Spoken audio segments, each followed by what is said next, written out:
প্রধান উপদেষ্টা ডক্টর মোহাম্মদ ইউনূস বলেছেন ২১ মানে মাথা নত না করা দৃঢ় প্রত্যয়।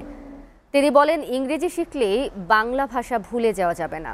বিকেলে রাজধানীতে আন্তর্জাতিক মাতৃভাষা পদক প্রদান অনুষ্ঠানে কথা বলেন প্রধান উপদেষ্টা। তিনি জানান জাতির মুক্তি ও সংগ্রামে ভাষা আন্দোলনের গুরুত্ব অপরিসীম। দেখুন নুরুদ্দিন খানের আরেকটি প্রতিবেদন। কোটি মানুষের আস্থার ভালোবাসায় 11 বারের মতো দেশের 1 নম্বর রেফ্রিজারেটর ব্র্যান্ড ওয়ালটন সনদ ও প্রাইজ মানি গ্রহণ করছে। শহীদ দিবস ও আন্তর্জাতিক মাতৃভাষা দিবসে রাজধানীতে আন্তর্জাতিক মাতৃভাষা পদক প্রদান অনুষ্ঠানে যোগ দেন প্রধান উপদেষ্টা ডক্টর মোহাম্মদ ইউনূস। এবছর দেশে ভাষাবিজ্ঞানী অধ্যাপক আবুল মনসুর মোহাম্মদ আবু মুসা, আন্তর্জাতিক পর্যায়ে জোসেফ ডেভিড উইন্টার এবং প্রতিষ্ঠান হিসেবে প্যারিসে বাংলাদেশ দূতাবাসকে মাতৃভাষা পদক তুলে দেন প্রধান উপদেষ্টা। ভাষা শহীদদের শ্রদ্ধার সাথে স্মরণ করে প্রধান উপদেষ্টা বলেন মাতৃভাষার জন্য জীবন দেয়া পৃথিবীর ইতিহাসে নজিরবিহীন। বাঙালির কাছে ২১ মানে মাথা নত না করার দৃঢ় প্রত্যয়। বাংলাকে রাষ্ট্রভাষার স্বীকৃতি এনে দিতে আমাদের আত্মত্যাগ করতে হয়েছে অনেক।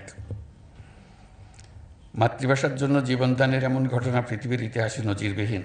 জাতির মুক্তি ও সংগ্রামে ভাষা আন্দোলনের গুরুত্ব অনেক, তাই উচ্চশিক্ষায় ভাষার প্রতিবন্ধকতা দূর করার তাগিদ দেন তিনি।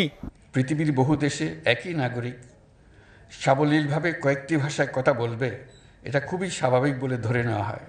জাতি এগুলে ভাষা এগোয়,